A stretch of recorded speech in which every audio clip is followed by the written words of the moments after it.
প্রিয় শিক্ষার্থী বন্ধুরা, তোমরা তোমাদের শিক্ষার সমস্ত তথ্য জানতে এবং সকল সমস্যার সমাধান জানতে এখনই জয়েন করো আমাদের ফেসবুক গ্রুপে। ফেসবুক গ্রুপের লিংক দেওয়া আছে ডিসক্রিপশন বক্সে। স্বাগতম সবাইকে ওয়াইস পয়েন্ট একাডেমিতে। আশা করি তোমরা সবাই ভালো আছো। আমরা আজকে কথা বলবো অষ্টম শ্রেণীর বাংলার সামষ্টিক মূল্যায়নের নির্দেশনা সমাধান সহ। আচ্ছা, ঠিক আছে, নির্দেশনা বা প্রশ্ন যেটাই বলো সেটা সমাধান সহ কিন্তু কথা হবে আজকে। শুধু প্রশ্ন নিয়ে আলোচনা হবে না, প্রশ্নের সমাধানও তোমাদের জন্য প্রস্তুত করে কথা হচ্ছে। প্রথমে বলে রাখি, এইটা আসলে 100% শিওর কিনা অনেকে কমেন্ট করো। আসলে কি এটা হচ্ছে কি ইউটিউব বা অন্য বিভিন্ন প্ল্যাটফর্মে আমরা দেখছি এই প্রশ্নটা ঘুরে বেড়াচ্ছে, এবং আমাদের কিছু শিক্ষার্থী আমাদেরকে রিকোয়েস্ট করেছে, অনুরোধ করেছে, বিধায় এটার সলিউশন তোমাদেরকে দিচ্ছি। আমাদের কিছু শিক্ষার্থীরা আমাদেরকে এই প্রশ্নটা এনে বলেছে আমাদেরকে এটা সমাধান করে দেওয়ার জন্য। তাদের অনুরোধেই আমরা এটা সমাধান করে দিচ্ছি। এটা 100% শিওর কি শিওর না, এটা আসলে আমাদের জন্য বলা মুশকিল। এটা থেকে যদি তোমরা 100% কমন পাও তাহলে তোমাদেরকে স্বাগতম। তবে সবাই বলছে হয়তো বা এটা সম্ভাবনা বেশি 100%ই আছে, কিন্তু এইটা কিন্তু আমরা জানি না। আমরা বিভিন্ন সোশ্যাল মিডিয়া থেকে এটা কালেক্ট করেছি। আমাদের কিছু শিক্ষার্থীরা আমাদেরকে অনুরোধ করেছে এটা সলিউশন করে দেওয়ার জন্য বলেই সমাধান করছি। তাহলে দেখো, তোমাদের প্রথমে শুরুতে এরকম একটা অনুচ্ছেদ থাকবে। তোমার অনুচ্ছেদটা কি সেটা আসো আমরা একটু এক ঝলক পড়ে নেই। তোমার বিদ্যালয়ের উন্নয়ন বিষয়ক বৈঠক অনুষ্ঠিত হবে। এই বৈঠকে সকল শিক্ষক, শিক্ষার্থী ও অভিভাবক একত্র হয়ে শিক্ষার্থীদের নানা প্রয়োজন এবং বিদ্যালয়ের নানা সমস্যা ও সম্ভাবনা নিয়ে আলোচনা করবেন। এই আলোচনাকে সামনে রেখে শিক্ষার্থীদের কাছ থেকে লিখিত মতামত ও চাহিদা বা দাবি আহ্বান করা হচ্ছে। বৈঠকে শিক্ষার্থীদের নানা বিষয়ে নিজেদের ভাবনা ও মতামত প্রকাশের সুযোগ থাকবে। একই দিন বিদ্যালয়ের সকল শিক্ষার্থীকে নিয়ে দেয়াল পত্রিকা উন্মোচন করা হবে। দেয়াল পত্রিকা প্রকাশের জন্য শিক্ষার্থীদের কাছ থেকে সৃষ্টিশীল লেখা আহ্বান করা হচ্ছে। আচ্ছা, এই হচ্ছে অনুচ্ছেদ। এই অনুচ্ছেদের উপর ভিত্তি করে তোমাদের তারপরে যাবতীয় সমস্ত কাজ দেওয়া হয়েছে। প্রথমেই তোমাদের জোড়ার কাজ দেওয়া হয়েছে। জোড়ার আলোচনা কি, কাজ কর, জোড়া আলোচনা করে নিচের কাজগুলো দেখাও। এক নম্বরে বলেছে বৈঠক মানে কি? আচ্ছা, বৈঠক শব্দ মানে হচ্ছে সভা বা মিটিং, যে যেটাকে বুঝো না কেন।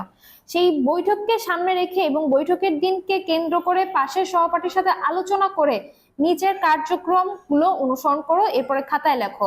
এটা হচ্ছে তোমাদের জোড়ার কাজ, ঠিক আছে? কি কি কাজ করতে হবে? এখানে তোমাদেরকে 3টা কাজ করতে হবে। প্রথম কাজ হচ্ছে তোমার বিদ্যালয়ে বিভিন্ন প্রয়োজন বা সমস্যা খুঁজে বের করতে হবে। তুমি তোমার বিদ্যালয়ের প্রয়োজন বা সমস্যাগুলো খুঁজে বের করে সেখানে এক এক করে লিখতে হবে। এসব প্রয়োজন বা সমস্যা নিয়ে কার কার সাথে যোগাযোগ করা যায় তার একটা তালিকা করতে হবে, এবং তৃতীয়ত যোগাযোগের মাধ্যম ও উপকরণ কি হতে পারে সেগুলো নির্ধারণ করো। তাহলে 1 নম্বরের যে প্রশ্ন, তোমার বিদ্যালয়ে বিভিন্ন প্রয়োজন বা সমস্যা খুঁজে বের করো, এটার সমাধানটা দেখো। এটার সমাধান হচ্ছে, দেখো, বৈঠককে সামনে রেখে বৈঠকের দিনকে কেন্দ্র করে কি কি কার্যক্রম। এটা হচ্ছে 1 নাম্বার। বিদ্যালয়ের বিভিন্ন প্রয়োজন বা সমস্যা কি হচ্ছে? শ্রেণীকক্ষে আসবাবপত্রের অভাব। 2 নাম্বার, পর্যাপ্ত পাঠ্যপুস্তকের অভাব। বিজ্ঞানাগারে আধুনিক যন্ত্রপাতির অভাব। কম্পিউটার ল্যাবের উন্নতি প্রয়োজন। বিদ্যালয়ের স্যানিটেশন ব্যবস্থা উন্নত করা। পানীয় জলের সহজলভ্যতা। খেলার মাঠের অবস্থা খারাপ। নিরাপত্তা ব্যবস্থা শক্তিশালী করা। শিক্ষকদের প্রশিক্ষণ ও উন্নয়ন সহ পাঠ্যক্রমিক কার্যক্রমের সুযোগ বাড়ানো। এখন কথা হচ্ছে এই সবগুলো পয়েন্টই কি আমি লিখবো না, এগুলো শিখে যাও। যে কয়টা তোমার মনে থাকে 5টা 7টা সে কয়টা তোমরা লিখতে পারো। এটা গেল 1 নম্বরের সমাধান। 2 নাম্বার, এইসব প্রয়োজন বা সমস্যা নিয়ে কার কার সাথে যোগাযোগ করা যায় তার একটা তালিকা তৈরি করতে বলা হয়েছে। তাহলে এইসব নিয়ে কথা বলা যায় কার সাথে? এইসব প্রয়োজন বা সমস্যা নিয়ে কার কার সাথে কথা বলা যায়? প্রধান শিক্ষক, সহকারী শিক্ষক, বিদ্যালয় পরিচালনা কমিটি, শিক্ষার্থী পরিষদ, অভিভাবক সমিতি, স্থানীয় সরকার প্রতিনিধিরা, শিক্ষা কর্মকর্তা, স্থানীয় সমাজসেবা সংগঠন। নিচের এই পয়েন্টগুলো মনে না থাকলে না দিতে পারলেও কোনো সমস্যা নেই। সবগুলো পয়েন্টই যদি তোমার মনে রেখে পরীক্ষায় লিখতে হবে কোনো কথা নেই। যে কয়টা মনে থাকে সে কয়টা তোমরা অ্যান্সার করতে পারো। তাহলে এটা হচ্ছে 2 নাম্বারের উত্তর। এটা হচ্ছে আমার 2 নাম্বারের উত্তর। তাহলে 2 নাম্বার শেষ। এরপর দেখো 3 নাম্বার কি বলেছে? যোগাযোগের মাধ্যম ও উপকরণ কি হতে পারে সেগুলো নির্ধারণ করতে হবে। এই যে যোগাযোগ করছে, কি কি মাধ্যমে কি কি উপকরণ ব্যবহার করে আমরা যোগাযোগ করব সেগুলো নিচে লিখতে বলা হয়েছে। তাহলে দেখো 3 নাম্বারের উত্তর, যোগাযোগের মাধ্যম ও উপকরণ। প্রথমে আমরা যোগাযোগের মাধ্যমগুলো লিখবো। কি কি মাধ্যম? সরাসরি সাক্ষাৎ করতে পারি, ফোন কল করতে পারি, ইমেইলের মাধ্যমে যোগাযোগ করতে পারি, সামাজিক যোগাযোগ মাধ্যম ফেসবুক, হোয়াটসঅ্যাপ গ্রুপ ইত্যাদি মাধ্যমে যোগাযোগ করা যেতে পারে, এবং সর্বশেষ চিঠি অথবা আবেদন পত্রের মাধ্যমেও কিন্তু আমরা যোগাযোগ করতে পারি। এখানে কিন্তু মৌখিক যোগাযোগ বা লিখিত যোগাযোগ দুটো আলাদা আলাদা মাধ্যম করে তোমরা দেখাতে পারো।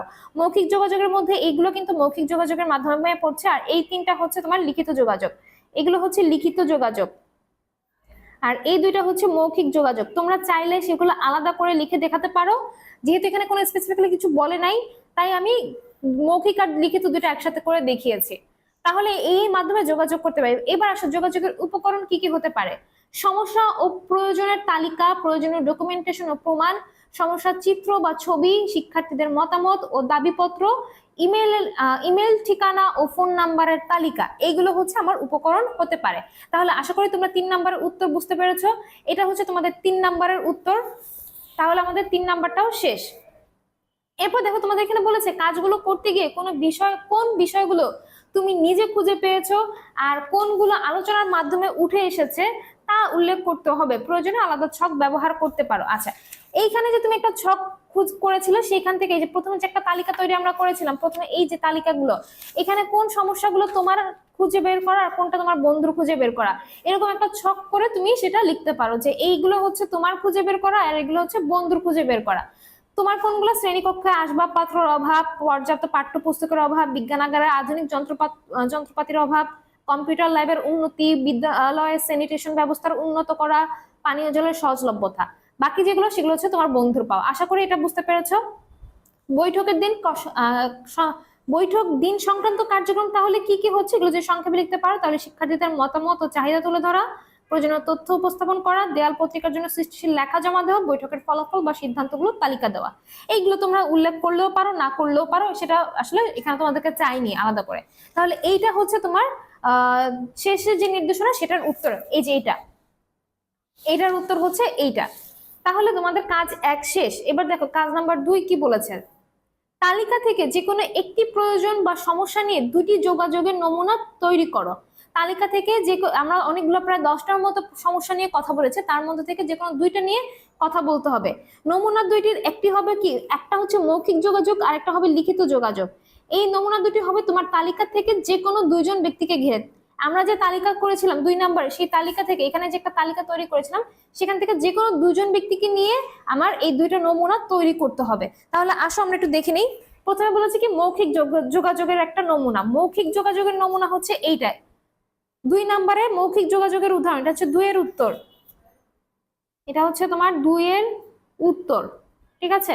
2 নম্বরের মৌখিক যোগাযোগের ক্ষেত্রে বিষয় হচ্ছে বিজ্ঞানাগারের আধুনিক যন্ত্রপাতির অভাব। কার সাথে কথা বলবো, কার সাথে যোগাযোগ হবে, এটা প্রধান শিক্ষকের সাথে যোগাযোগ হবে। তাহলে এখানে দেখো কথোপকথন বা যোগাযোগটা কিরকম। মৌখিক যোগাযোগ মানে শিক্ষার্থী এবং প্রধান শিক্ষকের একটা কথোপকথন, স্বল্প ছোট্ট করে একটা কথোপকথন। শিক্ষার্থী: স্যার, আপনার সাথে একটি গুরুত্বপূর্ণ বিষয়ে কথা বলতে চাচ্ছি। আমাদের বিদ্যালয়ে বিজ্ঞানাগারে পর্যাপ্ত আধুনিক যন্ত্রপাতি নেই, এর ফলে আমাদের প্রায়োগিক কাজগুলো সঠিকভাবে সম্পূর্ণ করা সম্ভব হচ্ছে না।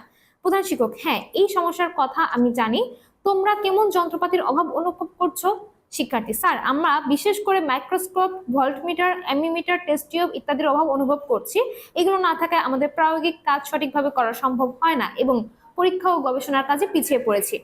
প্রধান শিক্ষক: তোমাদের কথা বিবেচনা করে আমরা শীঘ্রই এই সমস্যার সমাধান করার চেষ্টা করব। তোমরা একটি লিখিত আবেদনপত্র জমা দাও যাতে আমরা বিষয়টি নিয়ে বিদ্যালয় পরিচালনা কমিটির সাথে আলোচনা করতে পারি। এইটা হচ্ছে মৌখিক যোগাযোগের উদাহরণ। এখানে শুরুতে তোমরা স্যারকে সালাম জানাতে পারো, কেমন আছে, ভালো আছে, এই ধরনের কথা দিয়ে একটু বড় করতে পারো। আমি একদম একরের যে কথাগুলো সেগুলো তোমাকে এখানে লিখে দিলাম, এইটা তোমরা শিখে যাবে। এইটা গেল হচ্ছে মৌখিক যোগাযোগের নমুনা। এরপর দেখো আমাদেরকে কি বলেছে, আমাদেরকে বলেছে লিখিত যোগাযোগের একটা নমুনা তৈরি করতে হবে। লিখিত যোগাযোগের ক্ষেত্রে এখানে তোমাদেরকে আবেদনপত্র তৈরি করে দেখানো হয়েছে। লিখিত যোগাযোগের নমুনা বিষয় হচ্ছে বিদ্যালয়ের স্যানিটেশন ব্যবস্থার উন্নতি প্রয়োজন এবং এক্ষেত্রে যোগাযোগ করবো বিদ্যালয় পরিচালনা কমিটি।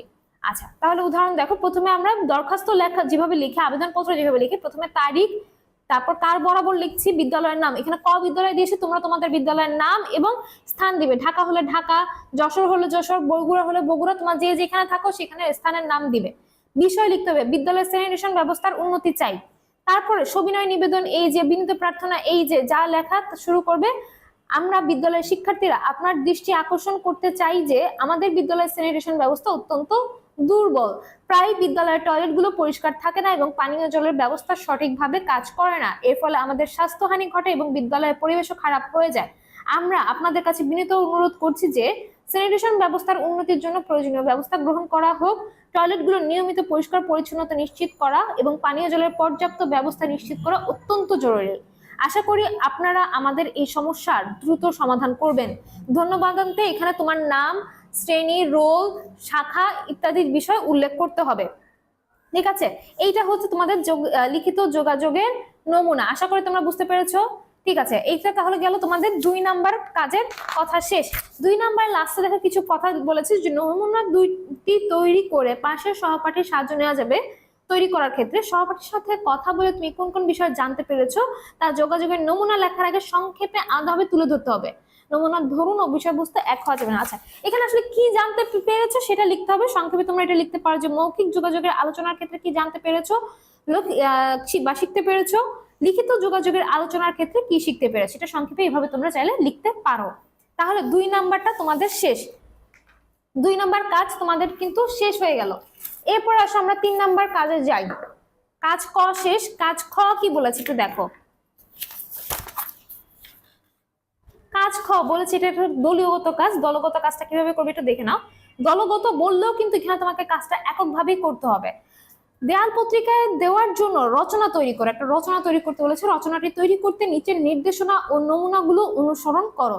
কাজটি করতে হবে দলগত আলোচনার মাধ্যমে। প্রতি দলে 4 জন সদস্য থাকতে হবে। 4 জনের বেশি সদস্য কেন রাখা যাবে না একটু পরে তোমরা বুঝতে পারবে। দলের সদস্যরা নিজেদের মধ্যে আলোচনা করে ঠিক করবে কে কোন ধরনের রচনা তৈরি করবে। তবে প্রতিটি দলে বিভিন্ন ধরনের রচনার নমুনা থাকতে হবে। মানে 4 জন 4 ধরনের নমুনা করবে, এক একজন এক একটা করবে। তাই এটা দলগত বললেও তোমাকে একাই তোমার কাজটা করতে হবে। রচনার কাঠামো ও বিষয়বস্তু নিয়ে এবং নতুন নতুন ধারণা নিয়ে আলোচনা করা যাবে। নমুনা লেখাটি লেখার আগে দলীয় আলোচনার মাধ্যমে কি কি সিদ্ধান্ত নেওয়া হয়েছে এবং গুরুত্বপূর্ণ বিষয় উঠে এসেছে তা লিখতে হবে। রচনায় নিজের সৃষ্টিশীলতা, পর্যবেক্ষণ ও দক্ষতার প্রতিফলন ঘটাতে হবে। রচনার একটি শিরোনাম দিতে হবে। এখন এটা কিভাবে লিখবো, কয়েকটা নমুনা তোমাদের দেওয়া রয়েছে। যে নিচে কয়েক ধরনের লেখার নমুনা দেওয়া হলো। এক হচ্ছে বিবরণমূলক লেখা লিখতে পারো তোমার বিদ্যালয় অথবা শ্রেণীকক্ষ অথবা স্কুল মাঠ অথবা পাঠাগার নিয়ে। তুমি এখানে বিশ্লেষণমূলক লেখা লিখতে পারো বিদ্যালয়ের সামগ্রিক সুযোগ সুবিধা নিয়ে। তথ্যমূলক লেখা লিখতে পারো বিদ্যালয়ের গুরুত্বপূর্ণ তথ্য নিয়ে। কল্পনা নির্ভর লেখা লিখতে পারো বিদ্যালয়কে ঘিরে কোনো গল্প। এইটার উপর ভিত্তি করে যে কোনো একটা ধরন বেছে নিবে এবং তোমার বিদ্যালয়ের প্রেক্ষিতে 200 শব্দের মধ্যে একটা রচনা লিখতে হবে। এর উপর ভিত্তি ছাড়াও তুমি নিজে যে কোনো একটা রচনা লিখতে পারো। আচ্ছা, তাহলে আসো আমরা আগে একটা এখানে তোমাদের সুবিধার জন্য এখানে 4টা নমুনাই তোমাদেরকে করে দেখাচ্ছি। 4টা নমুনায় মানে 4টা উত্তরই তোমাদেরকে দেখছি, কিন্তু তুমি যে কোনো একটা কিন্তু পরীক্ষার সময় তোমাকে লিখতে হবে। তাহলে আসো আমরা শুরু করি। যেহেতু দলগত কাজ, শুরুতে তুমি এইভাবে হয়তো তোমাদেরকে লিখতে হতে পারে যে আমি লিখবি বিশ্লেষণ, আমার বন্ধু লিখবে বিবরণ, তথ্যমূলক, কল্পনা নির্ভর ইত্যাদি। আচ্ছা, এরপর দেখো বিবরণমূলক লেখা। এটার একটা শিরোনাম দেওয়া হয়েছে বিদ্যালয়ের পাঠাগার। বিবরণমূলক লেখা পাঠাগার নিয়ে লেখা হয়েছে। এটা হচ্ছে তোমাদের বিবরণমূলক লেখা। এটা তোমরা খুব ভালো করে শিখে যাও। এখানে কি লেখা আছে আমি জাস্ট একবার রিডিং করে যাচ্ছি, তোমরা এটা শিখে নিও। আমাদের বিদ্যালয়ের পাঠাগার বিদ্যালয়ের অন্যতম গুরুত্বপূর্ণ অংশ। এটি বিদ্যালয়ের 2য় তলায় অবস্থিত, যেখানে শিক্ষার্থীরা শান্তিপূর্ণভাবে পড়াশোনা করতে পারে। পাঠাগারটি খুব সুন্দর ও সাজানো গোছানো। পাঠাগারের প্রবেশ মুখে একটা দরজা রয়েছে যার উপরে পাঠাগার লেখা রয়েছে। ভিতরে প্রবেশ করলেই দেখা যায় 2 সারিতে বড় বড় বইয়ের তাক। প্রতিটি তাক আলাদা আলাদা বিভাগে বিভক্ত, যেমন গল্পের বই, বিজ্ঞান, ইতিহাস, ভূগোল, ইংরেজি, সাহিত্য ইত্যাদি। পাঠাগারের ডান দিকে একটা বড় টেবিল এবং চারপাশে বেশ কিছু চেয়ার রয়েছে, যেখানে শিক্ষার্থীরা বসে পড়াশোনা করতে পারে। টেবিলের উপরে সবসময় কিছু পত্রিকা ও সাময়িকী রাখা থাকে যা শিক্ষার্থীরা পড়তে পারে। পাঠাগারের বাম দিকে একটি কম্পিউটার কর্নার রয়েছে, যেখানে 3টি কম্পিউটার রাখা হয়েছে। এখানে শিক্ষার্থীরা ইন্টারনেটের সাহায্যে তথ্য সংগ্রহ করতে পারে এবং বিভিন্ন অনলাইন রিসোর্স ব্যবহার করতে পারে। পাঠাগারের শেষ প্রান্তে একটি ছোট কার্যালয় রয়েছে, যেখানে একজন লাইব্রেরিয়ান সবসময় উপস্থিত থাকেন। তিনি পাঠাগারের দায়িত্বে থাকেন এবং শিক্ষার্থীদের বই সংক্রান্ত বিভিন্ন কাজে সাহায্য করেন। লাইব্রেরিয়ানের টেবিলের পাশে একটি ছোট বুক ড্রপ বক্স রয়েছে, যেখানে শিক্ষার্থীরা বই ফেরত দিতে পারে। আচ্ছা, পাঠাগারের পরিবেশ খুবই শান্তিপূর্ণ এবং এখানে একটি বড় জানালা রয়েছে, যার মাধ্যমে বাইরের সুন্দর দৃশ্য দেখা যায়। জানালার পাশে একটি ছোট গাছপালা রাখা আছে, যা পরিবেশকে আরো মনোরম করে তোলে। আমাদের বিদ্যালয় পাঠাগারটি শিক্ষার্থীদের জ্ঞান অর্জনের জন্য একটি অনন্য স্থান। এখানে এসে আমরা অনেক নতুন বই পড়তে পারি এবং নিজেদের জ্ঞানকে সমৃদ্ধ করতে পারি। এই রচনাটি বিদ্যালয়ের দেয়াল পত্রিকা প্রকাশের জন্য উপযুক্ত হবে, কারণ এটি পাঠাগারের বিবরণ দিয়ে শিক্ষার্থীদেরকে অনুপ্রেরণা করবে এবং আচ্ছা, এই কথাটা হচ্ছে গিয়ে পরের কথা। এটা কখন লিখবে সেটাও তোমাদেরকে বলে দিচ্ছি। এই পর্যন্ত হচ্ছে তোমাদের পাঠাগার সম্পর্কিত একটি বিবরণমূলক লেখা। আশা করি তোমরা বুঝতে পেরেছো। এরপরে দেখো তোমাদের বিশ্লেষণমূলক লেখাটা কিরকম হবে একটু দেখো। বিশ্লেষণমূলক লেখার শিরোনাম হচ্ছে বিদ্যালয়ের সামগ্রিক সুযোগ সুবিধা। আচ্ছা, তাহলে এটার লেখাটা একটু দেখে নাও। আমাদের বিদ্যালয় শিক্ষার্থীদের জন্য একটি সমৃদ্ধ ও সুশৃঙ্খল শিক্ষা প্রতিষ্ঠান হিসেবে পরিচিত। এখানে শিক্ষার্থীদের উন্নত মানের শিক্ষা প্রদানের পাশাপাশি বিভিন্ন সুযোগ সুবিধা প্রদান করা হয় যা শিক্ষার্থীকে সামগ্রিক বিকাশের সহায়ক। শ্রেণীকক্ষ, এখানে কিছু পয়েন্ট করে দেওয়া হয়েছে, তোমাদের বিশ্লেষণমূলক যেহেতু লেখা এখানে পয়েন্ট আকারে তোমাদেরকে লিখতে হবে।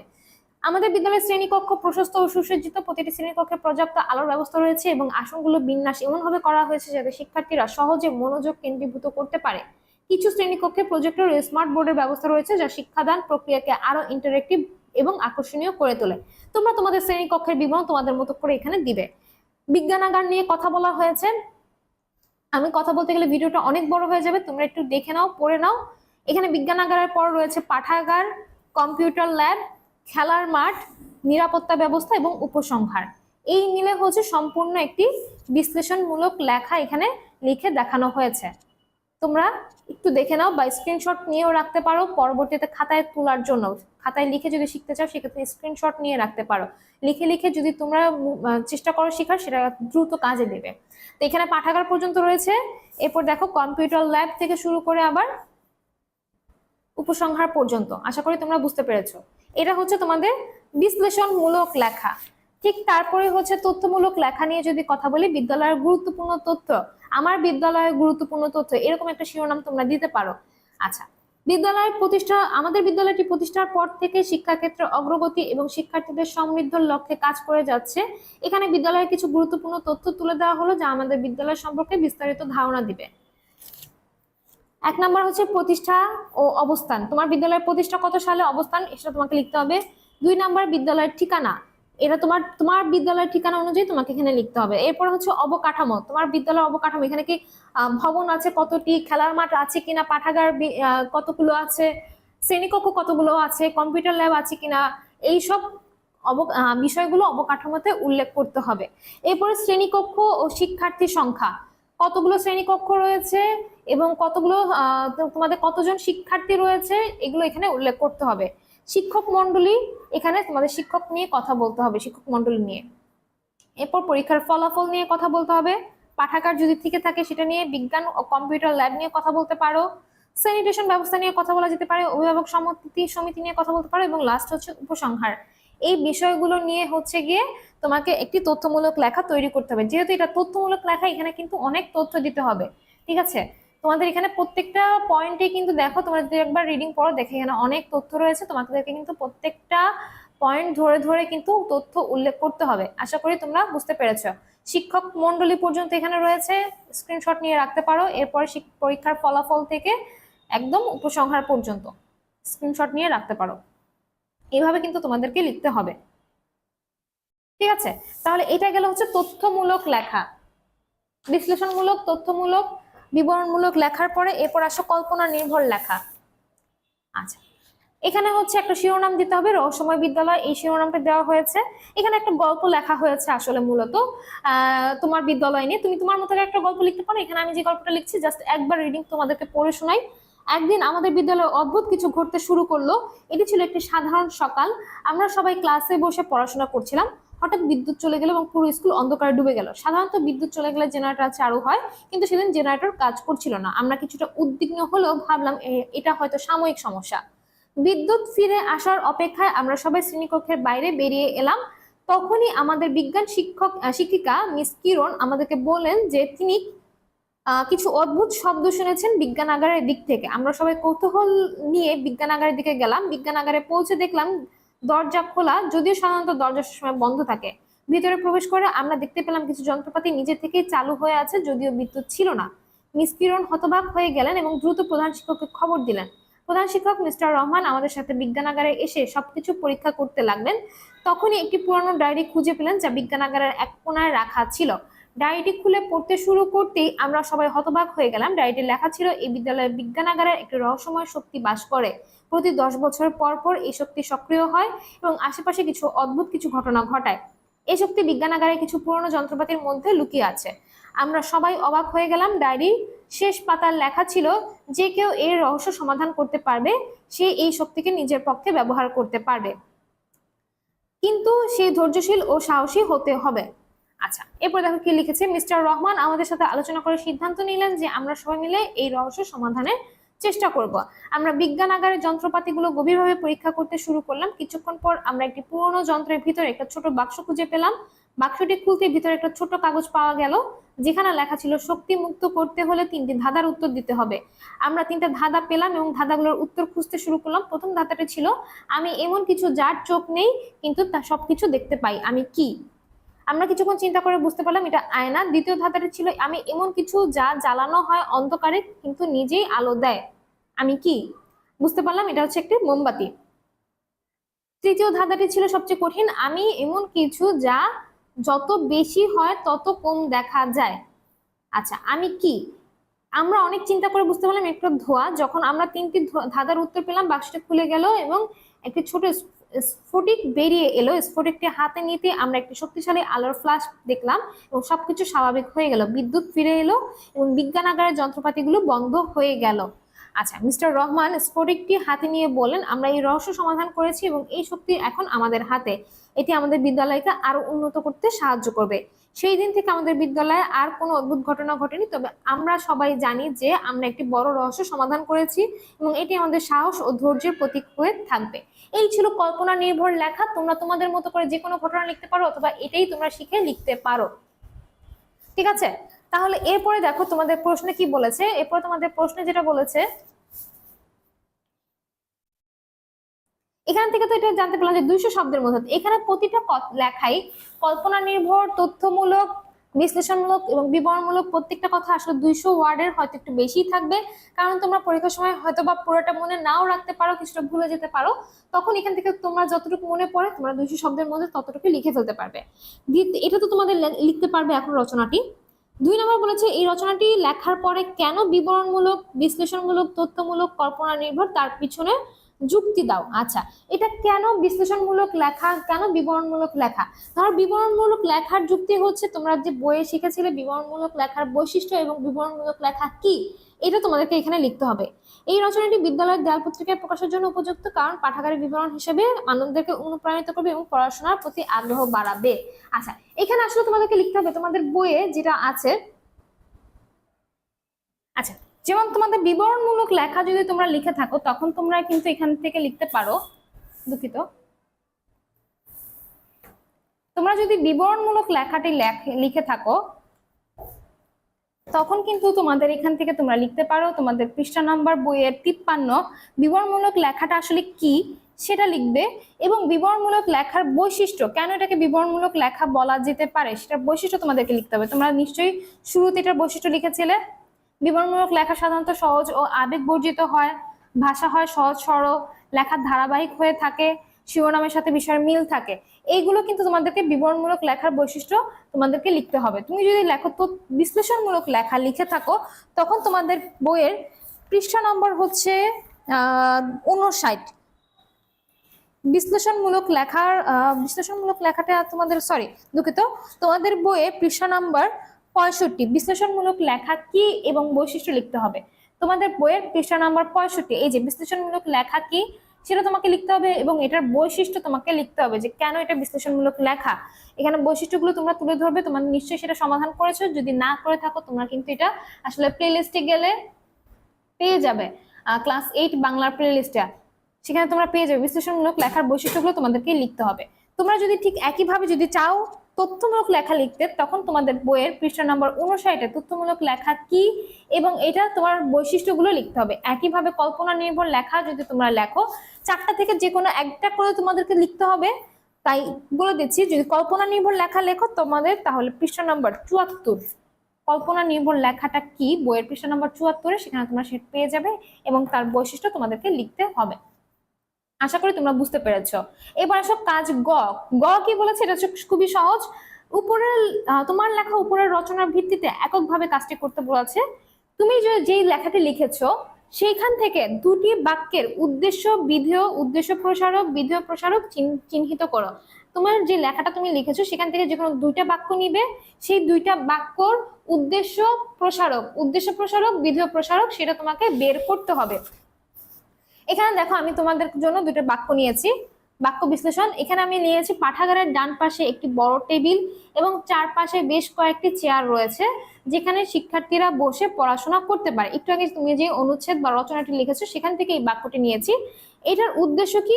পাঠাগারের ডান পাশে একটি বড় টেবিল এবং চারপাশে কয়েকটি চেয়ার, এটা হচ্ছে উদ্দেশ্য। উদ্দেশ্যের প্রসারক হচ্ছে এবং চারপাশে বেশ কয়েকটি চেয়ার, এতটুকু হচ্ছে দিয়ে তোমার উদ্দেশ্য প্রসারক। এই এতটুকু হচ্ছে উদ্দেশ্য প্রসারক, এতটুকু হচ্ছে তোমার উদ্দেশ্য। বিধেয় রয়েছে, রয়েছে হচ্ছে কি তোমার এখানে বিধেয়, এই এতটুকু হচ্ছে বিধেয় প্রসারক, যেখানে শিক্ষার্থীরা বসে পড়াশোনা করতে পারে, এটা হচ্ছে বিধেয় প্রসারক। একটা বাক্য গেল। এরপর দেখো 2 নম্বর আরেকটা বাক্য নিয়েছি, পাঠাগারের বড় জানালা দিয়ে পর্যাপ্ত প্রাকৃতিক আলো প্রবেশ করে যা পড়াশোনার জন্য আদর্শ পরিবেশ সৃষ্টি করে। এই বাক্যটার উদ্দেশ্য হচ্ছে পাঠাগারের বড় জানালা, এই পাঠাগারের বড় জানালা হচ্ছে আমার উদ্দেশ্য, দিয়ে পর্যাপ্ত প্রাকৃতিক আলো হচ্ছে আমার উদ্দেশ্য প্রসারক। প্রবেশ করে, এই প্রবেশ করে হচ্ছে আমার বিধেয়, যা পড়াশোনার জন্য আদর্শ পরিবেশ সৃষ্টি করে, এটা হচ্ছে আমার বিধেয় প্রসারক। আশা করি তোমরা বুঝতে পেরেছো। তাহলে এভাবে তোমরা দুটো বাক্য নিয়ে উদ্দেশ্য, উদ্দেশ্য প্রসারক, বিধেয়, বিধেয় প্রসারক তোমাদেরকে ব্যাখ্যা করতে, বের করতে হবে। এভাবে আইডেন্টিফাই তোমাদেরকে করতে হবে। 2 নাম্বার যেটা বলেছে, যে কোনো 10টি শব্দের অভিধানের বর্ণনা ক্রমে সাজাও। যে কোনো 10টি শব্দ অভিধানের বর্ণনা ক্রমে সাজাতে বলেছে। তুমি যে রচনাটি লিখেছো, বিবরণমূলক বা কল্পনা নির্ভর যেটাই হোক না কেন, সেই রচনাটি থেকে যে কোনো 10টা শব্দ তোমাকে অভিধানের বর্ণনাক্রমে সাজাতে হবে। এখানে দেখো তোমাদেরকে সাজিয়ে দেখিয়েছি। অভিধানের বর্ণনাক্রমে আদর্শ, অধ্যয়ন, আলোকিত, উপযোগী, পড়াশোনা, পরিবেশ, প্রাকৃতিক, প্রতিস্থাপন, বৃহৎ, সুশৃঙ্খল, এইভাবে তোমাদেরকে ক্রমাণু অনুযায়ী বর্ণনাক্রমে তোমাদেরকে এটা সাজাতে হবে। এই ছিল 2 নাম্বারের কাজ গ এর 2 এর উত্তর। ঠিক আছে, কাজ গ এর 2 নাম্বারের উত্তর। আশা করি তোমরা বুঝতে পেরেছো। তাহলে এই ছিল তোমাদের অষ্টম শ্রেণী তোমাদের বাংলার পরীক্ষার প্রশ্ন এবং প্রশ্নের উত্তর নিয়ে আলোচনা। আশা করি তোমাদের কোনো সমস্যা নেই, সম্পূর্ণটা তোমরা বুঝতে পেরেছো। এখন এখান থেকে খুব ভালো একটা প্রস্তুতি তোমরা নিয়ে পরীক্ষা দিতে পারবে, এই আশা আজকে এখানেই শেষ করছি। তোমাদের এখনই তোমরা সেটা প্রস্তুতি নাও। তারপরে যদি তোমাদের কোনো কিছু বুঝতে সমস্যা হয়ে থাকে, প্রশ্ন সংক্রান্ত কোনো যদি কোনো কিছু জানতে চাও, প্রশ্ন বুঝতে কোনো সমস্যা থাকলে তোমরা কমেন্টে আমাদেরকে সেটা জানাতে পারো। আমরা চেষ্টা করবো তোমার কমেন্টে রিপ্লাই দেওয়ার জন্য। সবাই ভালো থাকবে, ধন্যবাদ সবাইকে, আজকে এখানেই শেষ করছি।